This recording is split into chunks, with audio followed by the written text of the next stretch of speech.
প্রিয় শিক্ষার্থীরা, তোমরা সবাই কেমন আছো? আশা করছি যে যেখানে আছো ভালো আছো এবং সুস্থ আছো। তোমাদের সবাইকে আজকের আইসিটি অনলাইন ক্লাসে শুভেচ্ছা এবং স্বাগতম জানিয়ে আজকের আইসিটি অনলাইন ক্লাসটি আমি শুরু করতে যাচ্ছি। আজকের আইসিটি অনলাইন ক্লাসের সঞ্চালকের পর্বে আমি আছি শর্মিষ্ঠা সাহা, প্রভাষক তথ্য ও যোগাযোগ প্রযুক্তি। আজকে আমরা তথ্য ও যোগাযোগ প্রযুক্তি এই বিষয়ের তৃতীয় অধ্যায় নিয়ে আলোচনা করব। তৃতীয় অধ্যায়ে আমরা প্রথম অংশে আছি মূলত এখন। সেখানে আমরা সংখ্যা পদ্ধতি মানে নাম্বার সিস্টেম নিয়ে আমরা আলোচনা করছিলাম। বিভিন্ন ধরনের সংখ্যা পদ্ধতির রূপান্তর আমরা করতে শিখছি। গত ক্লাসে আমি তোমাদের শিখিয়েছিলাম ডেসিমেল বা দশমিক সংখ্যা পদ্ধতি থেকে কিভাবে বাইনারি সংখ্যা পদ্ধতিতে রূপান্তর করতে হয়। তো আজকের ক্লাসে আমরা শিখব ডেসিমেল বা দশমিক সংখ্যা পদ্ধতি থেকে অক্টাল সংখ্যা পদ্ধতিতে কিভাবে রূপান্তর করতে হয়। তো আমরা ক্লাসে চলে যাই। ইতিমধ্যে তোমরা যারা আমার ক্লাসটিতে যোগদান করেছো অবশ্যই কমেন্টে নাম, রোল, গ্রুপ লিখে জমা দিবে। এমনকি ক্লাস করার পরে যে বাড়ির কাজগুলো দেয়া হবে সেগুলো করেও অবশ্যই জমা দিবে। আজকের ক্লাসের পাঠ, আমাদের আজকের ক্লাসে আমরা কি শিখব সেটি আমি তোমাদের আগে উপস্থাপন করছি লিখে দিয়ে। আজকের ক্লাসের পাঠ হচ্ছে ডেসিমেল বা দশমিক সংখ্যা পদ্ধতি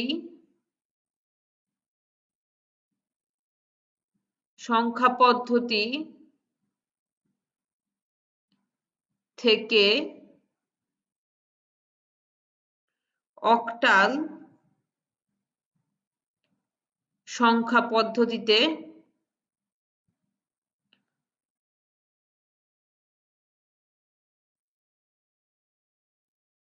রূপান্তর।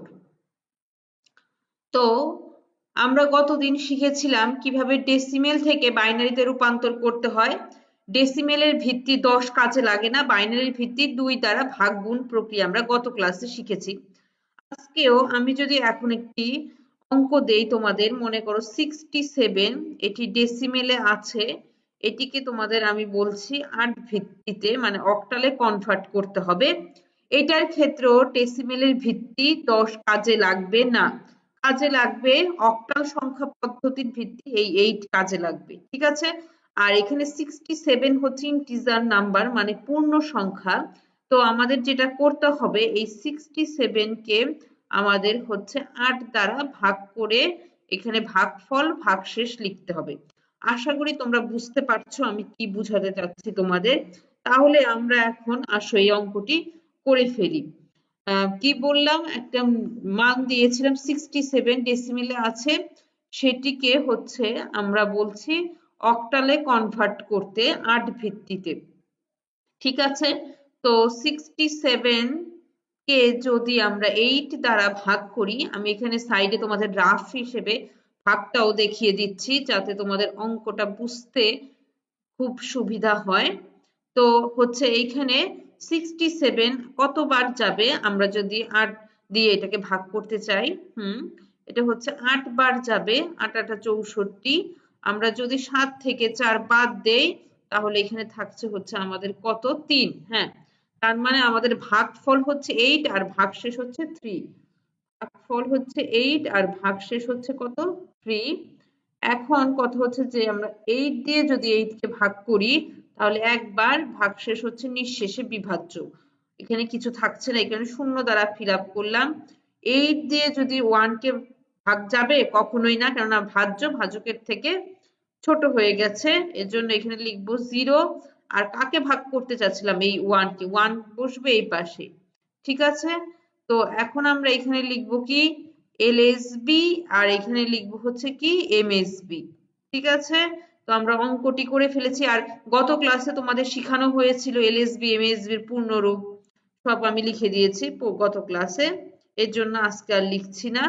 67 ভিত্তি 10, তো এটার রেজাল্ট নিচ থেকে উপরে 103, হচ্ছে এটার রেজাল্ট 103। আমরা এখানে বেস বা ভিত্তি অবশ্যই কি দিব, 8 দিব। তো আশা করছি তোমরা অঙ্কটি বুঝতে পেরেছো। তো এখন আমরা আরেকটি অঙ্ক দেখি আমরা নিজেরা করতে পারি কিনা। আরেকটা নতুন অঙ্কে আমরা চলে যাই। আচ্ছা, আমরা তো একটি অঙ্ক করলাম শুধুমাত্র ইন্টিজার নাম্বার মানে পূর্ণ সংখ্যা ছিল। তো এখন ইন্টিজার নাম্বার সাথে ফ্লোটিং পয়েন্ট নাম্বার মানে ভগ্নাংশ মানে দশমিকের পরে কিছু ডিজিট থাকবে সেরকম বেসিসে একটি অঙ্ক আমি তোমাদের দিচ্ছি। 33.125 বেস বা ভিত্তি দিব এটা 10, এটাকে আমরা অক্টালে কনভার্ট করতে বলছি।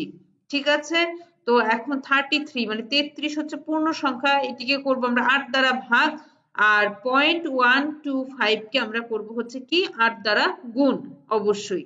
তার মানে ডেসিমেলের ভিত্তি আমাদের কাজে লাগছে না, কাজে লাগছে কার ভিত্তি, হ্যাঁ অক্টাল সংখ্যা পদ্ধতির ভিত্তি, এইটা আমাদের কাজে লাগছে। আচ্ছা, আমরা এখন যেটা করব প্রথমে 8 দিয়ে হচ্ছে 33 কে যদি ভাগ করতে চাই তাহলে হচ্ছে আমাদের কতবার যাবে, হ্যাঁ 4 8 হচ্ছে 32, তাহলে 4 বার আর ভাগশেষ হচ্ছে 1 থাকে। 33 থেকে 32 যদি তুমি মাইনাস করো তাহলে 1 থাকে ভাগশেষ। এখন এখানে আমরা করব 8 দিয়ে কি 4 কে ভাগ যাবে, কখনোই না, কেননা ভাজ্য ভাজকের থেকে ছোট হয়ে গেছে। তার মানে এখানে লিখবো হচ্ছে 0। আর কাকে ভাগ করতে চাচ্ছিলাম আমরা, 4 কে। ঠিক আছে, 4 হবে এখানে। ঠিক আছে, কেননা এখানে যে রেজাল্ট গুলো আসবে সেগুলো আমাদের অক্টাল সংখ্যা পদ্ধতির অঙ্ক তোমাদের শেখানো হয়েছিল, 0 থেকে 7 পর্যন্ত হচ্ছে অক্টালের অঙ্ক, তার মধ্যেই কিন্তু সীমাবদ্ধ থাকবে।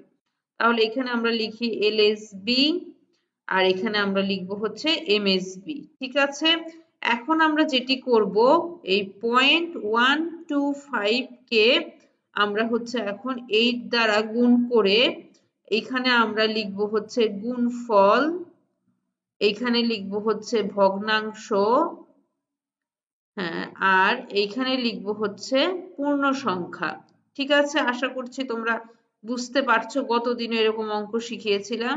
এটা পূর্ণ সংখ্যা, এটা ভগ্নাংশ, এটা গুণফল। আচ্ছা, 0.125 কে যদি আমরা 8 দ্বারা গুণ করি তাহলে এখানে গুণফল পূর্ণ সংখ্যায় আমরা ক্যালকুলেটরে গুণ করে দেখতে পারি, গুণফল পূর্ণ সংখ্যায় জাস্ট 1 দেখাচ্ছে। তার মানে কি ভগ্নাংশের পার্ট ভ্যানিশ হয়ে গেছে, কিছু নাই, ব্ল্যাঙ্ক। তার মানে ভগ্নাংশের পার্ট কিছু নাই মানে 0.00 আর পূর্ণ সংখ্যা হচ্ছে 1। আমাদের রেজাল্টটা এখানেই শেষ, কেননা ভগ্নাংশের পার্ট যেহেতু ভ্যানিশ হয়ে গেছে। তো আমরা এটার রেজাল্টটা এখন লিখতে পারি, অতএব দিয়ে 33.125 ভিত্তি 10।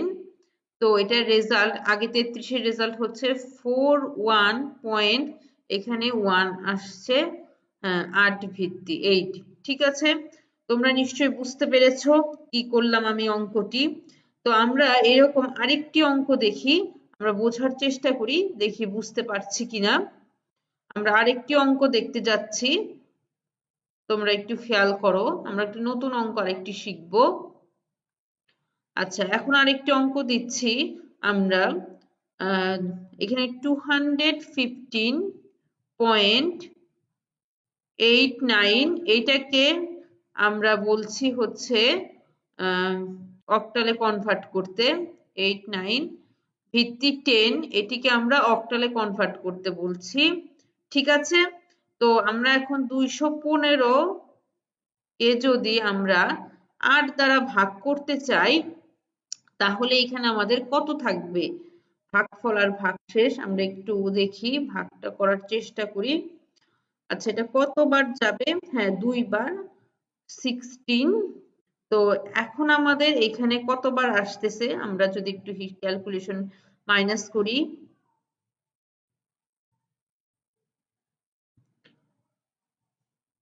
55, এখানে 5 কাটলাম।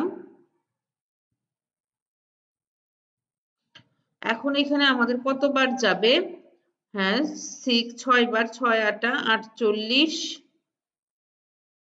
যদি মাইনাস করি তাহলে আমাদের থাকছে কত,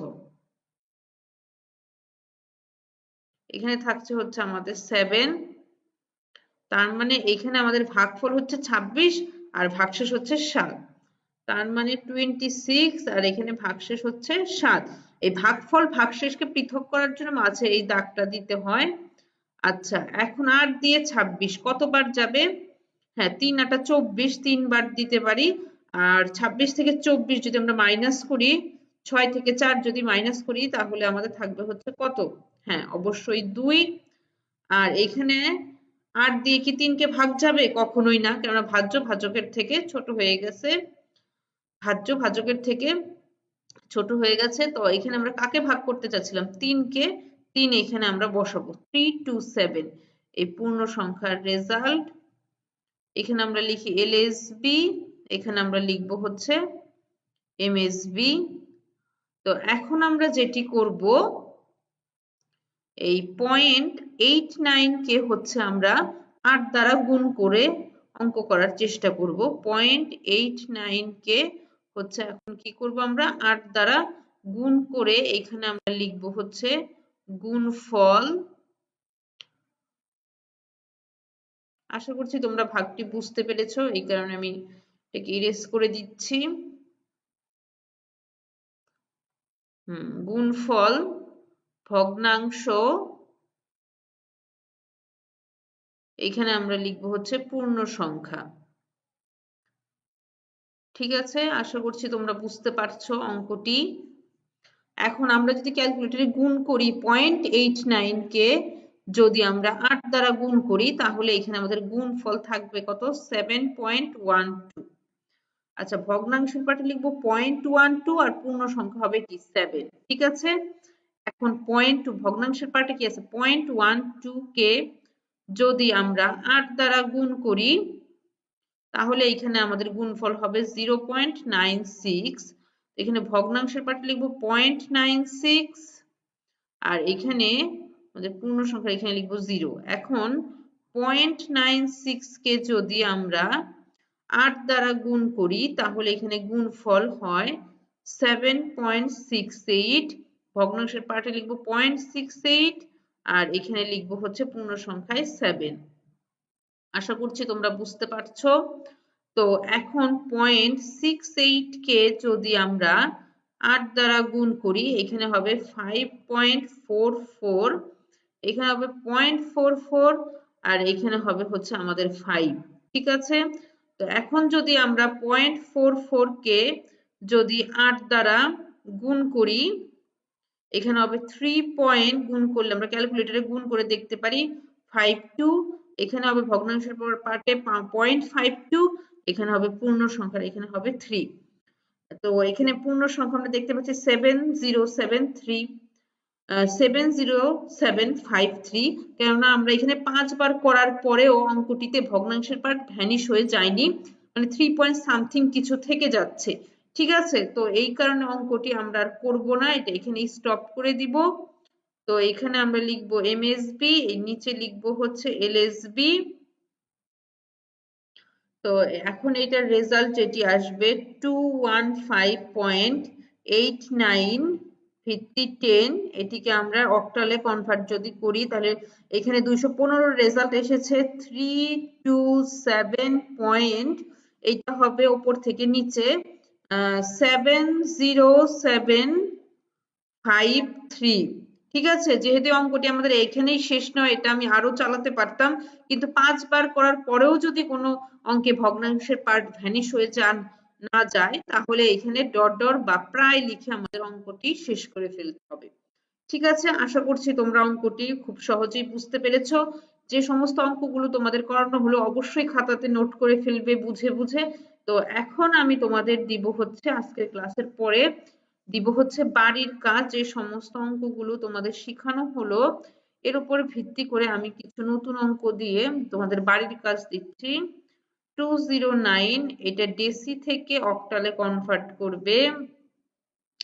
তারপরে দিচ্ছি 38 ডেসি টু অক্টালে কনভার্ট করবে। তারপরে 93 অক্টাল টু 93 ডেসিমেল থেকে অক্টালে কনভার্ট করবে। তো সবই হচ্ছে ডেসিমেল, মানে আজকের ক্লাসে তোমাকে যা শেখানো হয়েছে, ডেসিমেল মানে দশমিক সংখ্যা পদ্ধতি থেকে অক্টাল সংখ্যা পদ্ধতিতে রূপান্তর, সেটি 209 দশমিক থেকে অক্টালে রূপান্তর, 38 মানে 38 কে ডেসিমেল থেকে অক্টালে রূপান্তর, 93 কে ডেসিমেল থেকে অক্টালে রূপান্তর। এখন কিছু দিচ্ছি হচ্ছে দশমিক সহ দিচ্ছি, এগুলো অবশ্যই কাজগুলো করে অবশ্যই কমেন্ট বক্সে জমা দিবে, কারণ আমি কিন্তু কে কে তোমরা বাড়ির কাজ করো সবই কিন্তু আমি চেক করছি, ঠিক আছে? আর ভুল হলে সেগুলোও কিন্তু আমি বলে দিচ্ছি। 99.85 ডেসিমেল টু অক্টালে কনভার্ট করবে, 53.07 এটাকে অক্টালে কনভার্ট করবে, 0.87 এটাকে ডেসিমেলের থেকে অক্টালে কনভার্ট করবে। এই হচ্ছে তোমাদের বাড়ির কাজ, এগুলো করে অবশ্যই জমা দিবে। 0.87 এটি করে অবশ্যই জমা দিবে এই বাড়ির কাজগুলো।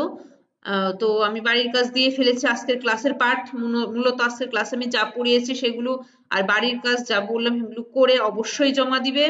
তো তোমরা সবাই ভালো থাকো, সুস্থ থাকো, তোমাদের সবাইকে ধন্যবাদ জানিয়ে আজকের ক্লাসটা আমি এখানেই শেষ করছি।